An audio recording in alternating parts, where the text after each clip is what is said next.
당신이라면 어떻게 하시겠습니까? 한밤중 제 무인 편의점 계산대에 타인의 신용카드가 놓여 있습니다. 주변에 아무도 없어요. 감시 카메라는 있지만 실시간으로 보는 사람은 없죠. 가져가시겠습니까? 아니면 그냥 두고 가시겠습니까? 저는 25년간 이 질문의 답을 세계 곳곳에서 확인했습니다. 브라질에서는 5분 안에 사라졌어요. 루마니아에서는 10분을 버티지 못했죠. 심지어 선진국이라는 곳들에서도 결과는 비슷했습니다. 그게 인간의 본성이라고 저는 믿었어요.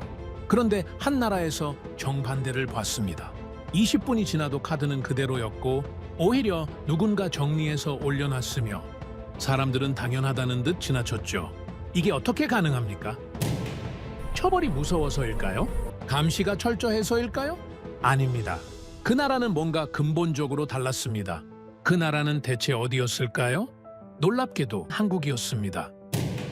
세계가 아직 모르는 대한민국의 진짜 모습, 지금부터 보여드리겠습니다. 나는 25년간 이런 장면을 수없이 봐왔습니다.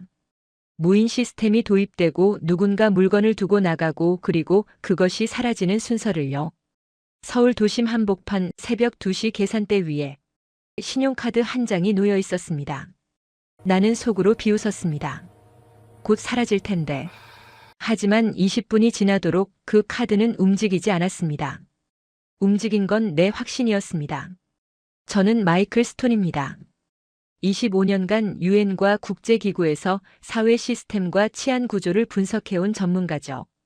남미, 중동, 동유럽까지 제가 발을 디딘 곳은 대부분 고위험 지역이었습니다. 그곳에서 저는 하나를 배웠어요. 사람은 감시받지 않으면 결국 무너진다는 걸 말이죠.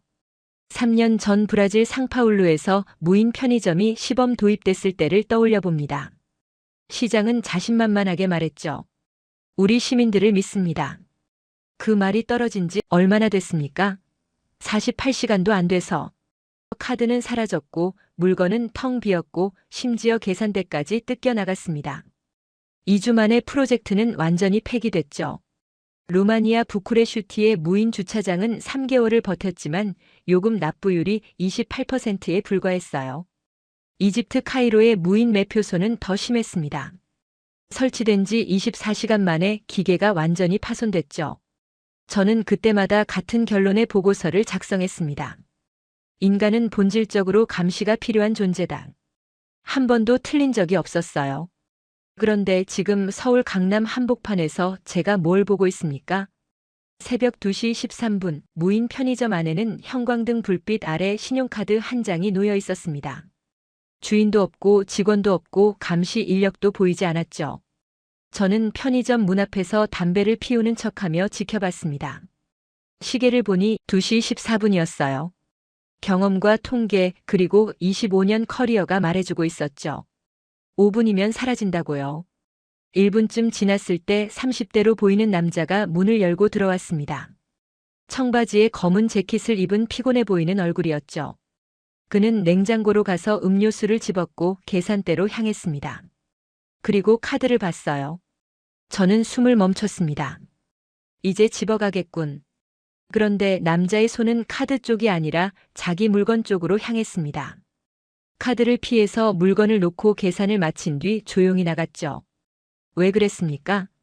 2시 17분, 20대 후반쯤 돼 보이는 여자가 컵라면 2개를 들고 계산대로 왔습니다. 카드가 바로 옆에 있었어요. 팔만 뻗으면 닿는 거리였죠. 그녀는 어떻게 했습니까? 쳐다보지도 않고 자기 물건만 계산하고 나갔습니다. 당연하다는 듯이요. 2시 20분이 됐을 때 저는 심각하게 혼란스러웠습니다. 브라질이었다면 이미 카드는 사라졌고 가게는 텅 비었을 시간이었죠. 그런데 한국에서는 사람들이 계속 들어와서 물건을 고르고 계산하고 아무렇지 않게 나갔습니다. 아무도 그 카드를 건드리지 않았어요. 2시 28분 운동복을 입은 청년 한 명이 계산을 마치고 돌아서다가 카드를 발견했습니다. 저는 긴장하며 숨을 죽였죠. 드디어 가져가는군. 청년의 손이 카드 쪽으로 움직였습니다. 그런데 그는 카드를 집지 않았어요. 대신 비스듬히 놓여있던 카드를 반듯하게 정리해서 단말기 위에 가지런히 올려놓았습니다. 그리고 아무 말 없이 조용히 나갔죠. 저는 그 순간 등골이 서늘해지는 걸 느꼈습니다. 이게 뭡니까? 훔치지 않은 게 아니라 정리한 겁니다. 누가 시키지도 않았는데 말이죠. 2시 33분, 20분이 넘게 지났지만 카드는 여전히 그 자리에 있었습니다. 저는 그날 밤 택시를 타고 호텔로 돌아가면서 계속 생각했어요. 이건 우연일까? 운전사는 말이 없었고 서울의 야경만 조용히 창밖으로 흘러갔습니다. 그러나 제 머릿속은 요란했죠. 25년간 쌓아온 이론, 수십 개 도시에서 확인한 공식, 수백 건의 보고서. 그 모든 게 지금 흔들리고 있었습니다. 나는 평생 믿어왔어요. 사람은 감시받지 않으면 무너진다고요. 그런데 한국은 달랐습니다. 감시가 없는데도 질서가 있었고 통제가 없는데도 책임이 작동하고 있었죠. 이게 어떻게 가능합니까? 한국에서의 첫 밤은 그렇게 조용히 시작됐습니다. 다음 날 아침 저는 호텔방에서 노트북을 켰습니다. 어젯밤 일이 머릿속에서 떠나지 않았어요. 우연이었을까? 전문가로서 저는 확신할 수 없었습니다. 단 한 번의 관찰로 결론을 내릴 수는 없는 일이었죠. 그래서 온라인 커뮤니티를 뒤지기 시작했습니다. 한국에 거주하는 외국인들의 경험담을 찾아보기 위해서였어요. 그리고 한 게시글을 발견했습니다. 한국의 치안은 타의 추종을 불허한다. 남미에서 10년 넘게 살다가 한국으로 온 외국인이 쓴 글이었죠. 그는 이렇게 썼습니다. 우리 대륙 전체가 이 수준에 도달하긴 어렵다. 저는 그 문장에서 멈췄습니다. 남미 전체? 과장이 아니냐고요? 저는 남미를 잘 압니다. 25년 경력 중 8년을 그곳에서 보냈으니까요. 그런데 그 사람의 말이 과장처럼 느껴지지 않았어요. 댓글을 읽어 내려갔습니다. 카페에 휴대폰을 두고 나왔는데 직원이 2시간 동안 보관하고 있었습니다. 영화관에서 카드를 잃어버렸는데 상영 끝나고 가니까 그대로 있었어요. 버스 정류장에 지갑을 떨어뜨렸는데 5명이나 전화를 해줬습니다. 저는 스크롤을 멈추고 생각했습니다. 이건 선별된 사례일 뿐이다. 전문가의 본능이 작동했죠. 인터넷에는 언제나 과장이 있습니다. 긍정적인 경험만 부각되고 부정적인 사례는 묻히는 법이에요. 하지만 계속 읽어 내려갈수록 이상한 점을 발견했습니다. 사건의 장소가 달랐어요. 서울, 부산, 대구, 심지어 작은 지방 도시까지. 사람도 달랐습니다. 학생, 직장인, 노인, 외국인 할 것 없이요. 시간대도 제각각이었죠. 낮밤, 주말, 평일. 그런데 결과는 똑같았습니다. 분실물이 돌아왔고 사람들이 도와줬고 아무도 훔쳐가지 않았어요. 저는 노트에 적기 시작했습니다. 조건, 장소 다름, 사람 다름, 시간 다름, 결과 동일. 전문가로서 이건 무시할 수 없는 패턴이었습니다. 우연은 반복되지 않습니다. 하지만 구조는 반복되죠. 그렇다면 이건 구조인가? 저는 더 깊이 파고들었습니다. 통계 자료를 찾았어요. 한국의 범죄율, 절도율, 분실물 회수율. 숫자들이 화면에 나타났습니다. 자전거 절도율. 일본의 15분의 1, 영국의 6분의 1, 남미 주요 도시의 30분의 1. 저는 화면을 멍하니 바라봤습니다. 이게 맞나? 다시 확인했어요. 출처를 체크했고 연도를 확인했고 방법론을 검토했습니다. 틀림없었습니다. 한국은 안전한 나라가 아니었어요. 한국은 신뢰가 작동하는 나라였습니다. 그 차이가 뭐냐고요? 안전은 통제의 결과입니다. 많은 경찰, 강한 처벌, 촘촘한 감시. 하지만 신뢰는 다릅니다. 신뢰는 사람이 스스로 책임지는 거예요. 저는 그동안 수십 개 나라를 분석했습니다. 대부분의 나라는 안전을 높이려고 통제를 강화했죠. 그런데 한국은 정반대였습니다. 통제를 줄였는데도 질서가 유지됐어요. 무인 편의점, 무인 카페, 무인 주차장. 직원이 없는데도 시스템이 돌아갔습니다. 왜 그렇습니까? 사람들이 스스로 규칙을 지켰기 때문이죠. 저는 창밖을 바라봤습니다. 서울거리가 보였어요. 사람들이 횡단보도를 건너고 있었습니다.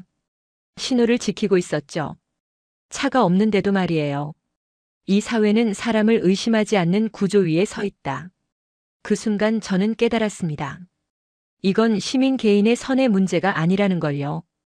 이 나라는 처음부터 신뢰를 기본값으로 설정한 사회였습니다. 하지만 동시에 불안했어요.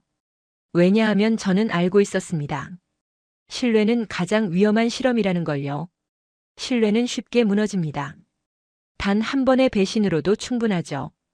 그런데 한국은 어떻게 이 위험한 실험을 성공시킨 겁니까?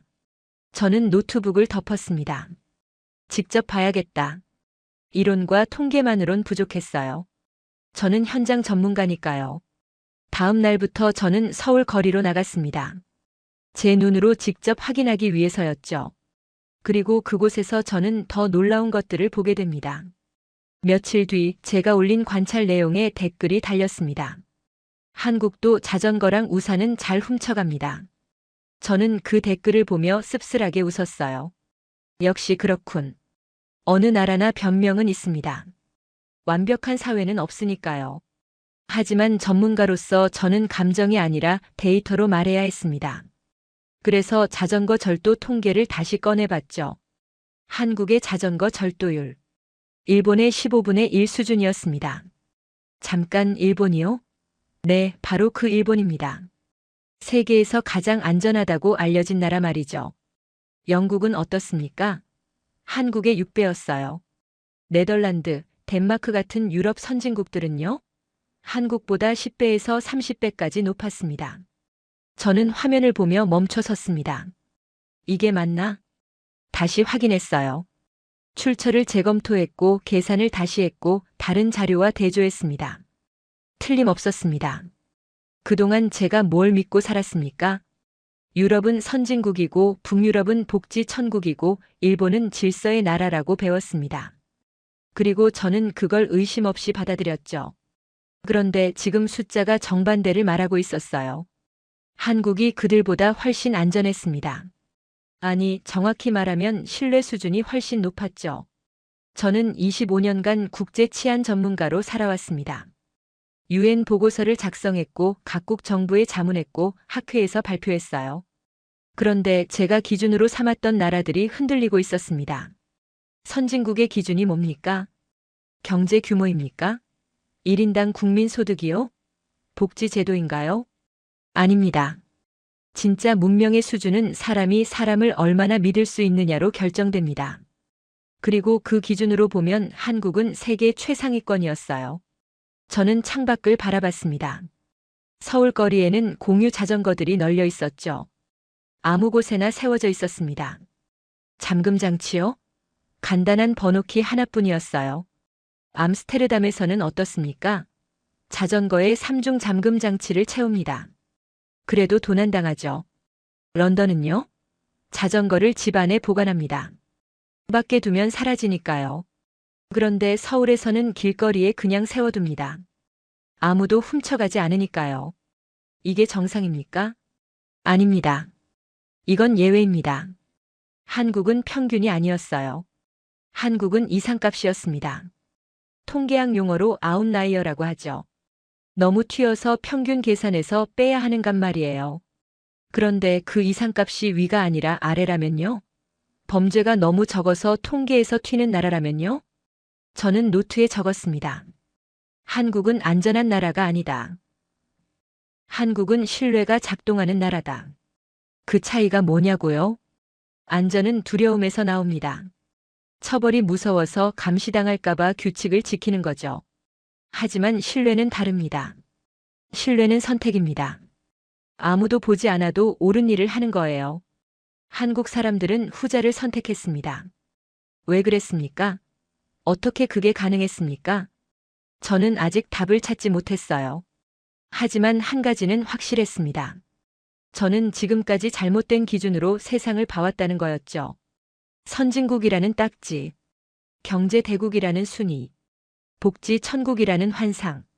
그런 것들이 진짜 문명의 수준을 말해주지 않았습니다. 진짜 문명은 숫자가 아니라 사람에게서 나옵니다. 길거리에 떨어진 지갑을 주워주는 사람, 편의점 카드를 정리해주는 청년, 아무도 보지 않는 곳에서도 신호를 지키는 시민. 그들이 만드는 게 문명이에요.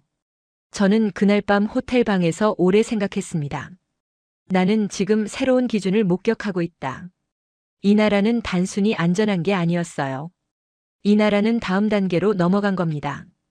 통제가 아니라 신뢰로, 감시가 아니라 책임으로, 처벌이 아니라 부끄러움으로. 그렇게 작동하는 사회를 저는 처음 봤습니다. 25년 경력에서 처음이었어요. 그리고 저는 알았습니다. 이 나라를 가볍게 판단할 수 없다는 걸요. 한국은 예외였습니다. 그리고 그 예외를 이해하려면 저는 더 깊이 들어가야 했어요. 하지만 저는 아직 한국을 믿지 않으려 했습니다. 전문가로서 저는 감정과 데이터를 분리해야 했어요. 아무리 인상적인 경험이라도 그건 개인적인 관찰일 뿐이었죠. 며칠 뒤 서울에서 열린 국제 치안 컨퍼런스에 참석했습니다. 각국에서 온 분석가들이 모인 자리였어요. 저녁 만찬 자리에서 한 독일 출신 분석가가 말했습니다. 한국이 안전하다고요? 그건 단일 민족이라 가능한 겁니다.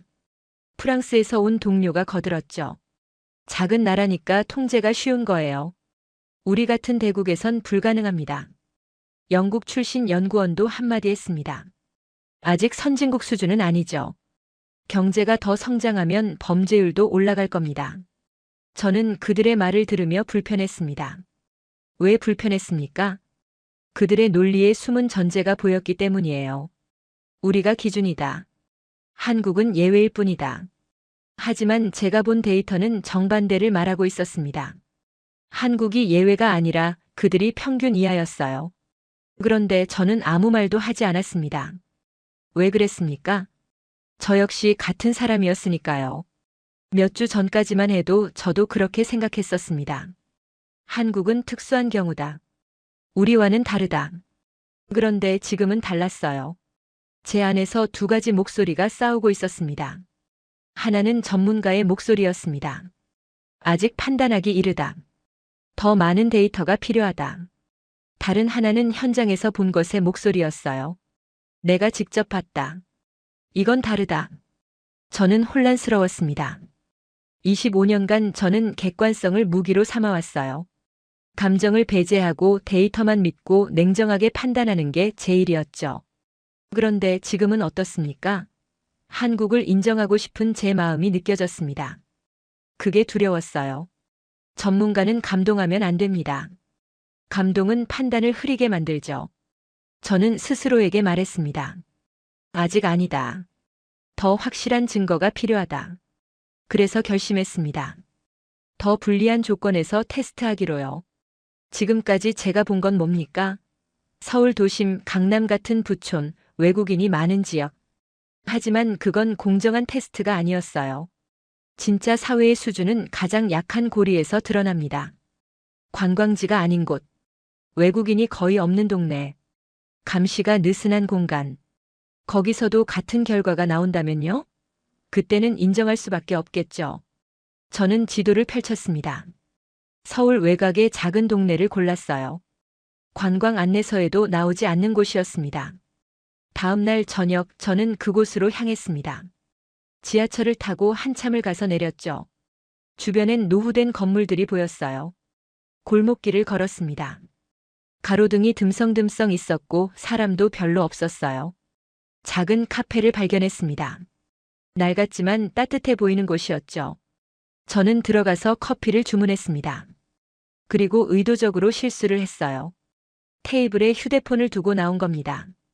밖으로 나와서 50m쯤 걸었죠. 그리고 골목 모퉁이에 서서 기다렸습니다. 시계를 봤어요. 오후 9시 23분. 이번엔 어떻게 될까? 심장이 뛰었습니다. 왜 떨렸습니까? 두려워서가 아니에요. 제 이론이 무너질까봐 불안했던 겁니다. 만약 여기서도 같은 결과가 나온다면요? 만약 이 작은 동네에서도 휴대폰이 돌아온다면요? 그럼 저는 인정해야 합니다. 한국은 정말 다르다는 걸요. 5분이 지났습니다. 아무 일도 일어나지 않았어요. 10분이 지났습니다. 여전히 조용했습니다. 15분쯤 됐을 때 카페 문이 열렸습니다. 중년 여성이 나왔어요. 두리번거리다가 제 쪽으로 걸어왔습니다. 손에 뭔가 들고 있었죠. 제 휴대폰이었습니다. 혹시 이거 두고 가셨나요? 저는 멍하니 서 있었어요. 아, 네. 제 겁니다. 다음부터는 조심하세요. 그녀는 웃으며 휴대폰을 건넸습니다. 그리고 다시 카페로 돌아갔죠. 저는 그 자리에 서서 휴대폰을 바라봤습니다. 이게 뭡니까? 강남도 아니고 관광지도 아니고 외국인이 많은 곳도 아니었어요. 그냥 평범한 동네였습니다. 그런데 결과는 같았습니다. 저는 벤치에 앉았습니다. 25년간 쌓아온 확신이 흔들리고 있었어요. 사람은 감시받아야 규칙을 지킨다. 무인 시스템은 결국 실패한다. 신뢰는 비용이 많이 든다. 제가 믿었던 공식들이 하나씩 무너지고 있었습니다. 그런데 이상한 감정이 들었어요. 두려움이 아니라 호기심이었습니다. 왜 한국은 가능했을까? 이 질문이 제 머릿속을 가득 채웠습니다. 한국도 처음부터 이랬을까요? 아닙니다. 저는 한국의 과거를 알고 있었어요. 전쟁 후 폐허, 극심한 가난, 사회 혼란. 그때는 다른 나라들과 별반 다르지 않았습니다. 그런데 지금은 어떻습니까? 완전히 달라졌어요. 무엇이 한국을 바꿨습니까? 저는 일어나서 걷기 시작했습니다. 이제 변명의 여지가 없었어요. 한국은 정말 달랐습니다. 그리고 저는 그 이유를 알아내야 했습니다. 다음 날 저는 더 과감한 실험을 결심했습니다. 한 번의 우연으로 결론을 내릴 수는 없었으니까요. 전문가라면 반복 실험을 해야 했어요. 그래서 저는 서울 곳곳을 다니며 의도적으로 물건들을 두고 다녔습니다. 먼저 홍대 근처 작은 카페에서 노트북 가방을 의자에 걸어두고 나왔어요. 그리고 길 건너편 벤치에 앉아서 지켜봤죠. 20분쯤 지났을 때 카페 직원이 밖으로 나와서 두리번거렸습니다. 제 쪽을 발견하고는 손을 흔들며 가방을 들어 보였어요. 저는 황급히 달려가서 가방을 받았습니다. 정말 죄송합니다. 깜빡했네요. 괜찮아요. 다음엔 조심하세요. 직원은 웃으며 말했고 보상을 바라는 기색은 전혀 없었죠. 이틀 뒤에는 강남역 근처 버스 정류장에서 지갑을 의자에 두고 일부러 버스에 올라탔습니다. 두 정거장을 가서 내린 뒤 다시 걸어서 돌아왔어요. 지갑은 그대로 있었습니다. 아니, 정확히 말하면 누군가 주워서 정류장 기둥에 세워뒀더군요. 눈에 잘 띄게 말이죠. 사흘 뒤에는 이태원의 한 레스토랑에서 카드를 테이블에 두고 나왔습니다. 30분 뒤에 다시 가보니 직원이 카운터에 보관하고 있었어요. 혹시 카드 찾으러 오셨나요? 테이블에 있었는데 혹시나 해서 보관하고 있었습니다. 일주일 동안 저는 5번의 실험을 했습니다. 결과는 어땠습니까? 5번 모두 물건이 돌아왔습니다. 한 번도 예외가 없었어요. 더 놀라운 건 사람들의 반응이었습니다. 아무도 제게 감사 인사를 기대하지 않았어요. 보상을 바라는 사람도 없었죠. 오히려 제가 고맙다고 하면 어색해하는 표정을 지었습니다. 마치 당연한 일을 한 건데 왜 고마워하느냐는 듯이요. 어느 날 저녁 종로의 한 작은 식당에서 저는 결정적인 장면을 목격했습니다. 옆 테이블에 앉은 젊은 여성이 식사를 마치고 나가면서 휴대폰을 테이블에 두고 갔어요. 5분쯤 지나서 그걸 알아챈 식당 주인 아주머니가 황급히 밖으로 뛰어나갔습니다. 저는 창문 너머로 그 장면을 봤죠. 아주머니는 50m쯤 떨어진 곳에서 그 여성을 붙잡았고 휴대폰을 건넸습니다. 여성이 놀라며 고개를 숙여 인사했어요. 그런데 아주머니가 뭐라고 했는지 아십니까? 괜찮아요. 조심해서 가세요. 그게 전부였습니다. 칭찬도 자랑도 보상 요구도 없었어요. 그냥 당연한 일을 했을 뿐이라는 표정이었죠. 저는 그 순간 전율을 느꼈습니다. 이게 뭡니까? 한두 번이 아니라 계속 반복되고 있었어요. 장소를 바꿔도 사람을 바꿔도 시간을 바꿔도 결과는 같았습니다. 브라질 상파울루에서라면 어땠을까요? 제 가방은 5분 안에 사라졌을 겁니다. 루마니아 부쿠레슈티에서는요? 지갑을 두고 버스에서 내리는 순간 끝이었겠죠. 런던이나 파리 같은 곳에서도 마찬가지였습니다. 물건을 찾을 확률보다 잃어버릴 확률이 훨씬 높았어요. 그런데 한국에서는 정반대였습니다. 저는 호텔 방으로 돌아와서 노트를 펼쳤습니다. 5회 실험, 5회 성공 횟수율 100% 보상 요구 연건. 숫자만 보면 믿기지 않는 결과였어요. 하지만 이건 숫자의 문제가 아니었습니다. 제가 본 건 시스템이 아니라 사람이었어요. 카페 직원, 버스 정류장의 시민, 식당 주인, 레스토랑 매니저.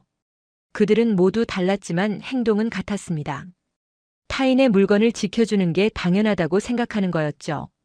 저는 25년간 수십 개 나라를 다니며 범죄와 일탈을 연구했습니다. 그리고 하나의 결론에 도달했었어요. 사람은 기회만 있으면 규칙을 어긴다. 그게 제 이론의 핵심이었습니다. 그런데 한국에서는 그 이론이 작동하지 않았어요. 기회는 널려 있었습니다. 감시도 없었고 처벌 위험도 낮았고 들킬 가능성도 거의 없었죠. 그런데 사람들은 규칙을 지켰습니다. 아니, 규칙보다 더한 걸 했어요. 남의 물건을 지켜주고 찾아주고 돌려줬습니다. 왜 그랬습니까? 저는 창밖을 바라보며 생각했습니다. 보상 때문이 아니었어요. 칭찬받으려고도 아니었죠. 처벌이 무서워서도 아니었습니다. 그들은 그냥 그렇게 하는 게 맞다고 생각했던 겁니다. 이건 기적이 아니다. 저는 노트에 적었습니다. 이건 반복되는 구조다. 한국 사회는 신뢰를 기본값으로 설정해놨다. 그리고 그 다음 줄에 이렇게 썼죠. 나는 도둑을 기다리고 있었다. 대신 전화가 왔다. 제가 본 건 예외적인 친절이 아니었습니다. 한국에서는 이게 일상이었어요. 사람들은 서로를 시험하지 않았습니다. 의심하지도 않았죠. 그냥 믿었습니다. 그리고 그 믿음이 사회를 지탱하고 있었어요. 저는 그날 밤 오래 잠들지 못했습니다. 머릿속에서 계속 질문이 맴돌았습니다. 어떻게 이게 가능한 거지? 한국도 처음부터 이랬을까요? 아닙니다. 전쟁과 가난을 겪은 나라였어요. 혼란과 불신이 가득했던 시절이 있었죠. 그런데 지금은 세계에서 가장 높은 수준의 신뢰 사회가 됐습니다. 무엇이 한국을 바꿨습니까? 저는 그 답을 찾아야 했습니다. 호텔 방으로 돌아온 저는 노트북을 열고 지난 25년간 작성했던 보고서들을 다시 꺼내봤습니다. 범죄는 감시가 줄어들면 증가한다. 무인 시스템은 결국 실패한다. 신뢰는 비용이 많이 드는 사회적 자본이다. 제가 국제학회에서 발표했던 이론들이었어요. 동료들이 인정했고 정부들이 채택했고 교과서에 실렸던 내용이었죠. 그런데 지금 한국에서 본 건 뭡니까? 감시가 없는데도 질서가 유지됐습니다. 무인 시스템이 완벽하게 작동하고 있었어요. 신뢰가 비용이 아니라 오히려 비용을 줄이고 있었죠. 저는 한국의 사례를 제 이론에 대입해 봤습니다. 첫 번째 이론, 범죄는 감시가 줄어들면 증가한다. 한국의 무인 편의점에는 직원이 없었습니다. 실시간 모니터링도 없었어요. 그런데 범죄는 일어나지 않았죠. 사람들은 스스로 계산했고 스스로 규칙을 지켰고 심지어 남의 물건까지 지켜줬습니다. 제 이론이 틀렸습니까? 아닙니다. 대부분의 나라에서는 맞았어요. 하지만 한국은 예외였습니다. 두 번째 이론, 무인 시스템은 결국 실패한다. 브라질, 루마니아, 이집트에서 제가 본 건 실패였습니다. 시스템은 도입됐다가 며칠 만에, 몇 주 만에 무너졌죠. 그런데 한국에서는 무인 시스템이 일상이 돼 있었어요. 편의점, 카페, 주차장, 심지어 도서관까지 무인으로 운영되고 있었습니다. 제 이론이 틀렸습니까? 아닙니다. 대부분의 경우엔 맞았어요. 하지만 한국은 달랐습니다. 세 번째 이론, 신뢰는 비용이 많이 드는 사회적 자본이다. 유럽이나 북미에서 신뢰를 구축하려면 엄청난 투자가 필요했습니다. 교육 캠페인, 감시 시스템, 처벌 강화. 수십 년이 걸렸고 천문학적인 예산이 들어갔죠. 그런데 한국에서 신뢰는 비용이 아니라 오히려 비용 절감 수단이었습니다. 직원을 줄일 수 있었고 감시 시스템을 단순화할 수 있었고 행정 비용을 낮출 수 있었어요. 제 이론이 완전히 뒤집혔습니다. 저는 노트북 화면을 보며 오래 생각했습니다. 내가 뭘 놓친 거지? 25년간 저는 범죄와 일탈을 연구했습니다.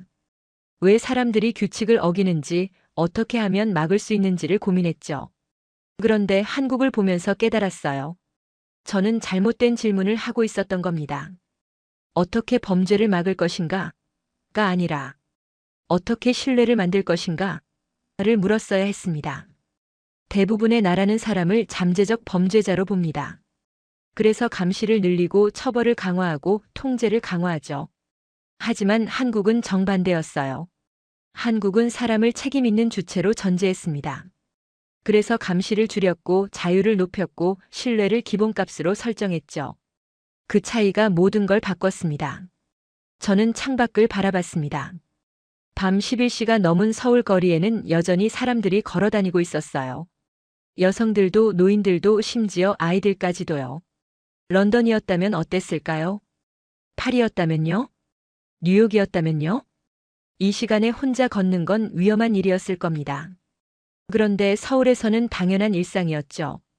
저는 그제야 이해했습니다. 한국이 안전한 게 아니라 한국은 신뢰가 작동하는 사회였던 거예요. 안전은 결과입니다. 많은 경찰, 강한 처벌, 촘촘한 감시의 결과죠. 하지만 신뢰는 원인이에요.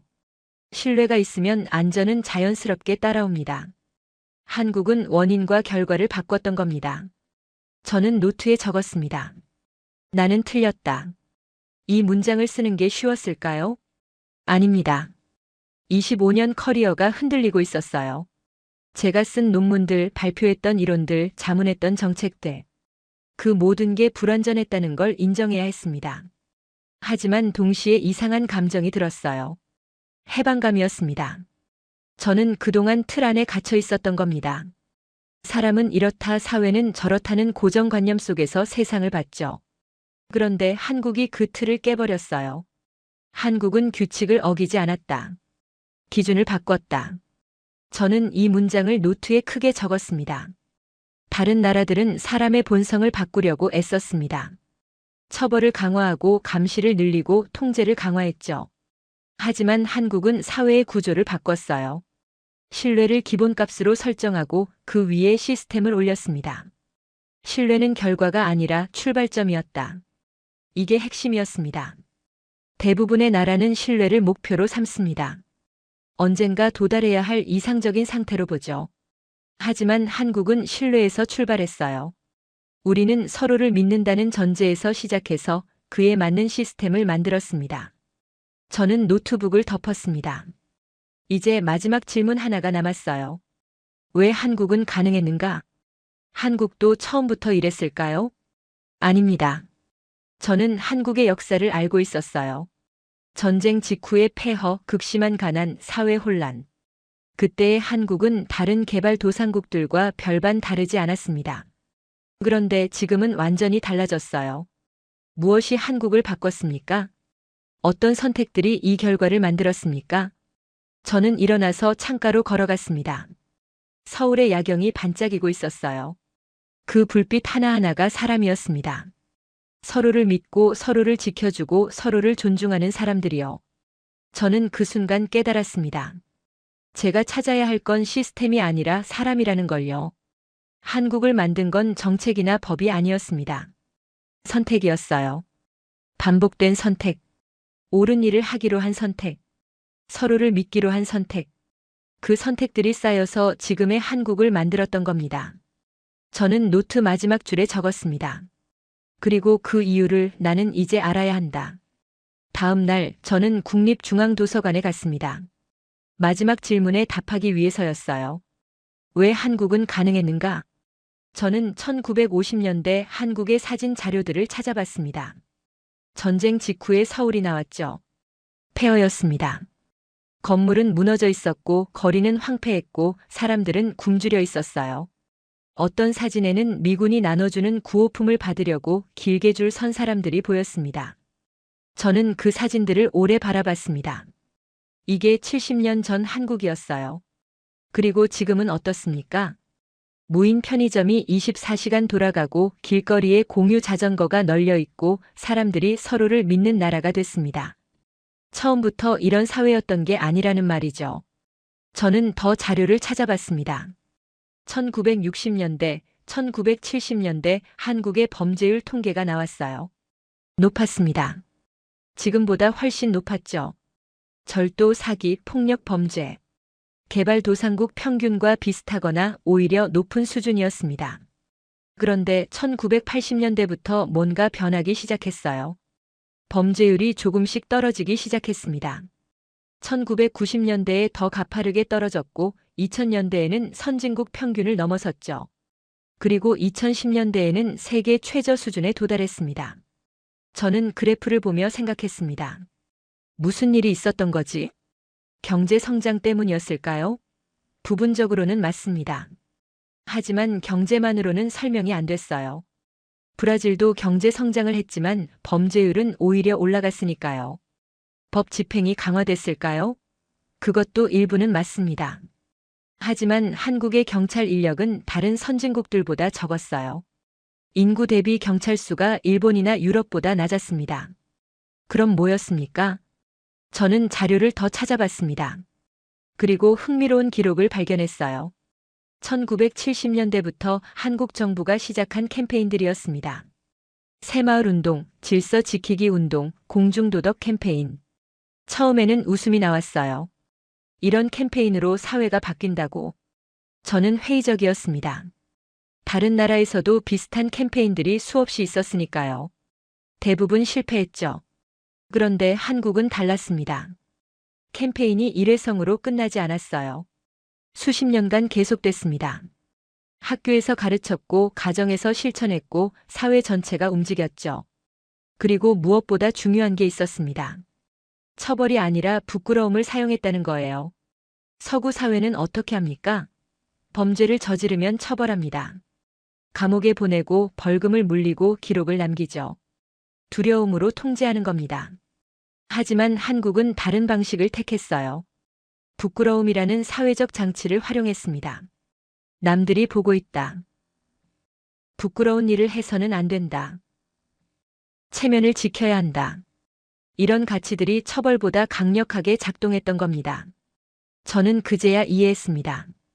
한국이 착해서 여기까지 온 게 아니라는 걸요. 한국은 결단했던 겁니다. 우리는 서로를 믿는 사회를 만들겠다. 이 결단이 정책이 됐고 교육이 됐고 문화가 됐어요. 그리고 그게 수십 년간 반복되면서 지금의 한국을 만들었습니다. 저는 다른 나라들의 사례와 비교해 봤습니다. 브라질은 어땠습니까? 경제는 성장했지만 신뢰는 오히려 떨어졌습니다. 부자들은 높은 담장을 쌓았고 경호원을 고용했고 게이티드 커뮤니티에 살기 시작했죠. 루마니아는요? 유럽연합에 가입했지만 사회적 신뢰는 여전히 낮았습니다. 사람들은 서로를 의심했고 제도를 불신했어요. 심지어 선진국이라는 미국도 마찬가지였습니다. 총기 소지율이 높아졌고 집집마다 보안 시스템을 설치했고 이웃을 경계했죠. 모두 같은 방향으로 갔어요. 통제를 강화하고 감시를 늘리고 사람을 잠재적 위협으로 보는 쪽으로요. 그런데 한국은 정반대 방향으로 갔습니다. 통제를 줄이고 자유를 늘리고 사람을 신뢰할 대상으로 본 거예요. 이 사회는 사람을 믿는 쪽으로 베팅했다. 저는 노트에 이렇게 적었습니다. 그리고 그 베팅이 성공했어요. 무인 편의점은 상징일 뿐이었습니다. 진짜 성과는 사회 전체가 신뢰 위에서 작동하고 있다는 거였죠. 저는 창밖을 바라봤습니다. 도서관 앞 광장에서 아이들이 뛰어놀고 있었어요. 부모들은 벤치에 앉아서 편안하게 얘기하고 있었죠. 런던이었다면 어땠을까요? 부모들은 아이들에게서 눈을 떼지 않았을 겁니다. 뉴욕이었다면요? 이런 시간에 아이들을 밖에 내보내지 않았겠죠. 그런데 서울에서는 당연한 풍경이었습니다. 왜 그렇습니까? 서로를 믿으니까요. 낯선 사람도 지나가는 사람도 주변 사람들도 모두 아이들을 지켜줄 거라고 믿는 겁니다.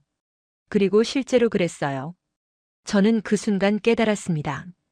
한국은 착해서가 아니라 결단했기 때문에 여기까지 왔다. 신뢰는 문화가 아니라 반복된 선택의 결과였습니다. 매일 조금씩 옳은 일을 하기로 선택하고 남을 믿기로 선택하고 책임지기로 선택한 거예요. 그 선택들이 수십 년 쌓이면서 지금의 사회를 만들었습니다. 저는 노트를 덮었습니다. 이제 확신할 수 있었어요. 한국은 우연히 된 나라가 아니라는 걸요.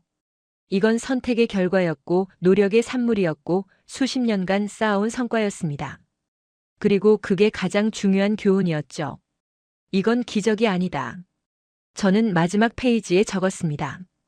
이건 가능하다는 증명이다. 일주일 뒤 저는 유럽으로 돌아가는 비행기 티켓을 예약했습니다. 한국에서의 한 달은 제 인생에서 가장 혼란스러웠지만 동시에 가장 의미 있는 시간이었어요. 떠나기 전날 밤 저는 마지막으로 서울 거리를 걸었습니다. 명동을 지나 남산 아래까지 걸었죠. 그리고 문득 생각했습니다. 세계는 한국에 뭘 보고 있을까? 대부분의 사람들은 한국을 IT 강국으로 압니다. 삼성, LG, 현대, 반도체, 스마트폰, 자동차, 아니면 K-팝과 드라마로 알죠. BTS, 블랙핑크, 오징어 게임. 물론 그것들도 대단합니다. 하지만 그게 전부일까요? 저는 고개를 저었어요. 세계는 한국의 진짜 경쟁력을 아직 모르고 있었습니다. 한국의 진짜 수출품은 기술이 아니었어요. 신뢰였습니다. 이 사회가 수십 년간 축적해온 사회적 자본, 그게 진짜 자산이었죠. 생각해 보십시오. 무인 시스템을 운영하는데 얼마나 비용이 절감됩니까? 직원 인건비, 감시, 시스템 유지비, 도난 손실 비용. 한국은 이 모든 걸 최소화할 수 있었어요. 왜 그렇습니까? 사람들이 서로를 믿으니까요. 행정 처리는 어떻습니까? 다른 나라에서는 서류 하나 처리하려면 여러 단계의 검증이 필요합니다. 사람들이 거짓말할 수 있다고 가정하니까요. 그런데 한국에서는 본인이 제출한 서류를 일단 믿고 진행합니다. 나중에 거짓으로 밝혀지면 그때 처벌하는 거죠. 이게 얼마나 효율적인지 아십니까? 행정 비용이 절반으로 줄어듭니다. 공공시설은 어떻습니까? 유럽의 공원에 가보면 곳곳에 경고문이 붙어 있어요. 잔디에 들어가지 마시오, 쓰레기 버리면 벌금, 자전거 진입 금지. 그런데 서울의 공원은 어떻습니까? 경고문이 거의 없습니다. 사람들이 알아서 지키니까요. 이게 다 비용 절감이에요. 감시 인력, 단속 인력, 청소 인력을 줄일 수 있습니다. 저는 계산해 봤어요. 신뢰가 높은 사회와 낮은 사회의 사회적 비용 차이를요. 결과는 놀라웠습니다. 신뢰가 높은 사회는 낮은 사회에 비해 사회 운영 비용이 30%에서 40%까지 낮았어요. 한국은 신뢰를 자원처럼 축적해왔던 겁니다. 그리고 이건 단순히 현재 이야기가 아니었습니다. 미래는 어떻게 될까요? 인공지능이 확산되고 무인 시스템이 늘어나고 스마트 도시가 구축되는 세상이 오고 있어요. 그 세상에서 가장 중요한 게 뭘까요? 기술일까요? 아닙니다. 신뢰입니다. 무인 시스템은 사람을 믿지 않으면 작동하지 않습니다. 인공지능 행정은 시민이 정직하지 않으면 무너져요. 스마트 도시는 주민들이 규칙을 지키지 않으면 혼란에 빠지죠. 다른 나라들이 뭘 하고 있습니까? 기술에만 투자하고 있어요. 더 정교한 감시 카메라, 더 강력한 인공지능 단속 시스템, 더 엄격한 처벌 장치. 하지만 신뢰는 투자하지 않습니다. 그게 문제예요. 아무리 좋은 기술을 도입해도 사람들이 서로를 믿지 않으면 시스템은 실패합니다. 저는 그걸 수십 번 봐왔어요. 브라질의 스마트 시티 프로젝트는 2년 만에 중단됐습니다. 기술은 최첨단이었지만 시민들이 따라주지 않았죠. 루마니아의 무인 행정 시스템은 6개월 만에 폐기됐어요. 서류 위조가 너무 많이 나왔습니다. 미국의 일부 도시에서 시도한 무인 경찰 시스템도 실패했어요. 사람들이 시스템을 속이기 시작했죠. 기술은 있었지만 신뢰가 없었습니다. 그런데 한국은 어떻습니까? 이미 준비돼 있었어요. 무인 시스템이 완벽하게 작동하고 있었고 사람들은 그걸 당연하게 받아들이고 있었고 사회 전체가 신뢰 위에서 돌아가고 있었습니다. 미래는 준비된 사회만 통과한다. 저는 이 문장을 노트에 적었습니다. 그리고 확신했어요. 다음 세대는 한국 같은 나라들의 것이라는 걸요. 기술을 가진 나라는 많습니다. 돈이 많은 나라도 많고 자원이 풍부한 나라도 많아요. 하지만 신뢰를 가진 나라는 드뭅니다. 그리고 신뢰는 하루아침에 만들어지지 않아요. 수십 년이 걸립니다.